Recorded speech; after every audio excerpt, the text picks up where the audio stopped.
समाज, मी जरी समाजाचे भाग नसलो तरी तुम्ही तुमच्या प्रास्ताविकामध्ये तुम्ही आमचेच आहे हे तुम्ही मला जाणवून दिलं.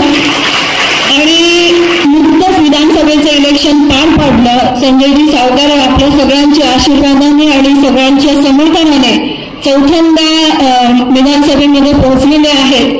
आणि सावकारे साहेब लहानपणापासून लेवा पाटील समाजाच्या मित्रांमध्ये मोठे झालेले आहेत. त्यावेळेला त्यांना जितकं भरभरून प्रेम मिळालं त्याच्या कितीतरी पटीने जास्त, म्हणजे 1000 पटीने जास्त प्रेम त्यांना यावेळीला मिळालं. आणि सावकारे साहेब प्रचंड मताने निवडून आले आणि चौथ्यांदा आज ते विधिमंडळामध्ये उपस्थित झाले. तर सर्वप्रथम तर पत्नी या नात्याने मी आपल्या सगळ्या समाज बांधवांचे, सगळ्या माता भगिनींचे नतमस्तक होऊन खूप खूप मनापासून आभार व्यक्त करते. म्हणून जोपर्यंत आपण समाजाचं पाठबळ घेऊन पुढे जात नाही तोपर्यंत कोणत्याही कामाला गती येत नाही.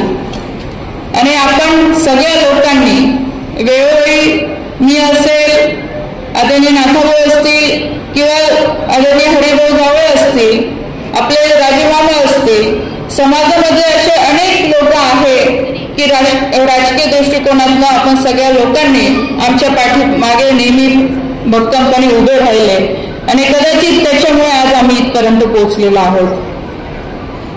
आज आपण बघतोय की समाजामधले असे अनेक व्यक्ती चांगल्या चांगल्या पदावर आहेत. आणि मला तरी असं वाटतं, जेव्हा मी वधूवर आपलं हे जे पुस्तकाचं प्रकाशन नाथाभाऊंच्या हस्ते झालं त्या पुस्तकामध्ये बघत होते, तर असं एकही क्षेत्र नाही की आज मुलगी असेल किंवा मुलगा असेल की ज्याच्यामध्ये आपला समाज पोहोचलेला नाहीये. प्रत्येक क्षेत्रापर्यंत आपण सगळे लोक पोहोचलेले आहोत. आणि विशेष म्हणजे आज जर फिल्म इंडस्ट्रीच्या दृष्टिकोनातून बघायला गेलं तर मला त्यांचं पण कौतुक वाटतं की आपण त्यांचा सत्कार केलं की जे आपल्यासाठी नवीन होतं, की आपल्यालाही वाटत नव्हतं त्यापर्यंत आपण पोहोचू, पण तिथे सुद्धा आपला समाज पोहोचलेला आहे. सांगायचं तात्पर्य की असं एकही क्षेत्र आता राहिलेलं नाही की आपण तिथे पोहोचलेलो नाहीये. पण आपण पुढे जात असताना मी नेहमी सांगते, शेवटी आपण जो वारसा घेऊन चाललेलो आहोत, वारकरी संप्रदायाचा आपण वारसा घेऊन चाललेलो आहोत. आणि आपला समाज कितीही पुढे जरी गेला, समाजातले कितीही लोक जरी पुढे गेले, पण आपली संस्कृती आणि आपला वारसा हे आपण कधी सोडायला नको. ते प्रत्येक वेळेस आपल्या सोबत असणं हे गरजेचं आहे. इथे दिनेश दादांनी सांगितलं, अनेक मंडळींनी सांगितलं की समाजामध्ये ज्या काही अडचणी आहेत त्या समाज म्हणून आपल्याला सगळ्यांना सोडवाव्या लागतील. त्या काही एकटं कोणाचं ते काम नाहीये. आणि समाजाने त्यासाठी एकत्र येऊन निर्णय घेणं हे अत्यंत गरजेचं असतं. आणि जर आपण समाज म्हणून एकत्र आलो तर नक्कीच ज्या काही अडचणी आहेत त्याच्यावर मात करून आपण येणाऱ्या पिढीसाठी एक चांगलं भविष्य निर्माण करू शकतो. पण त्यासाठी सुरुवात ही आपल्या घरापासून करावी लागते, आपल्या परिसरापासून करावी लागते. तेव्हा आपण त्या शेवटच्या जे आपण ध्येय ठरवलेलं आहे त्यापर्यंत आपण पोहोचू शकतो. आज तुम्ही बघा की असं एकही शहर सुद्धा नसेल की जिथे आज आपला समाज नाहीये. पुणे असेल, मुंबई असेल, नाशिक असेल, दिल्ली असेल, असे देशातले मोठे मोठे शहर असतील की जिथे आज आपल्या समाजाचे लोक राहत आहेत, चांगलं काम करतायत. आणि त्यांना कुठे ना कुठे एकत्र आणायचं काम आपल्यासारख्या संस्था सुद्धा नेहमी करत असतात. आणि त्याचा उद्देश एवढाच असतो की सगळ्या समाज बांधवांनी एकत्र येऊन एक चांगली दिशा आपल्या समाजाला दिली पाहिजे की जेणेकरून आपण सगळे एकत्र येऊन पुढे जाऊ शकतो. आज महिला असतील, मुली असतील, आज त्या सुद्धा खूप पुढे चाललेल्या आहेत. त्याही कोणत्या क्षेत्रात मागे नाहीये. पण याचं कौतुक हे समाजाच्या माध्यमातून नेहमी झालं पाहिजे. आणि मी महिलांना सुद्धा सांगेल, मुलींना सुद्धा सांगेल, एक जो काही प्रमाण जो आपल्या समाजामध्ये पण सगळीकडेच, आज फक्त आपल्या समाजामध्ये नाहीये तर सगळीकडेच आपल्याला बघायला मिळतो. आज वधूवर परिचय मिळावा म्हणून मी तो विषय घेते की डिवोर्सचं पण प्रमाण बऱ्यापैकी आपल्याला बघायला मिळतो. याच्याकडे सुद्धा समाजाला बघणं अत्यंत गरजेचं आहे. त्याच्या मागचे कारण शोधायची सुद्धा आपल्याला गरज आहे की कुठे परिवार म्हणून आपण तर चुकत नाहीये किंवा समाज म्हणून आपण तर चुकत नाहीये की जेणेकरून येणाऱ्या पिढीला त्याचं नुकसान होता कामा नये. पण आपण जर सगळ्यांनी मिळून ठरवलं आणि परिवार म्हणून जर ठरवलं तर नक्कीच याच्यावर आपण मात करून एक चांगला परिवार आपण निर्माण करू शकतो, एक चांगली पिढी आपण निर्माण करू शकतो. कारण की काळ हा बदलत चाललेला आहे. आधीसारखा काळ आता राहिलेला नाहीये. प्रत्येकाला घाई आहे, प्रत्येकाला कामं आहे. पण हे करत असताना सुद्धा कुठे ना कुठे जर आपण ह्या बारीक गोष्टींकडे जर लक्ष दिलं तर नक्कीच याच्यातनं काही ना काही चांगलं आपण निर्माण करू शकतो आणि एक चांगला आदर्श आपण इतर समाजांना सुद्धा घालून देऊ शकतो. शेवटी आपला समाज हा सरदार वल्लभभाई पटेल यांच्या नावाने ओळखला जातो आणि तुम्हाला सगळ्यांना तर इतिहास माहीत आहे की सरदार वल्लभभाई पटेल यांनी सगळ्या देशाला जोडायचं काम केलेलं आहे.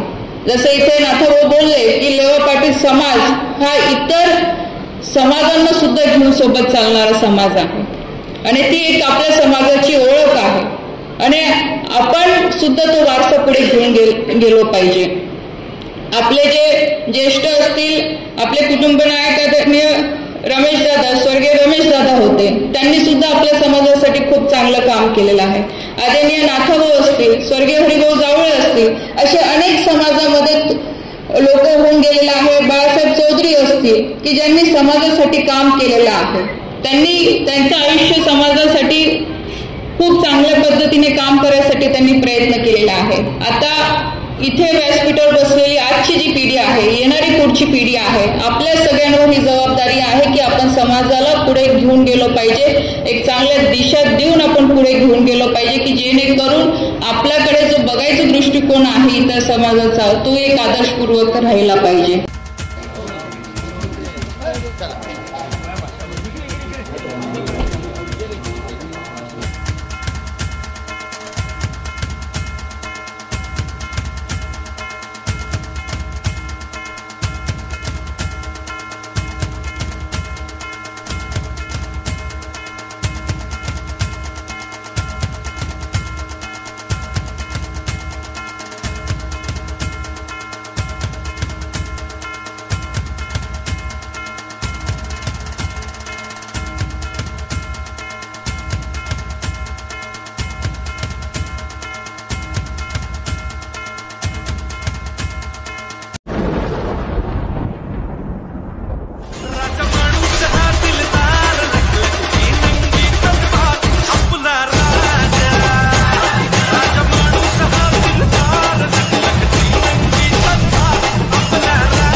Subscribe now and press the bell icon.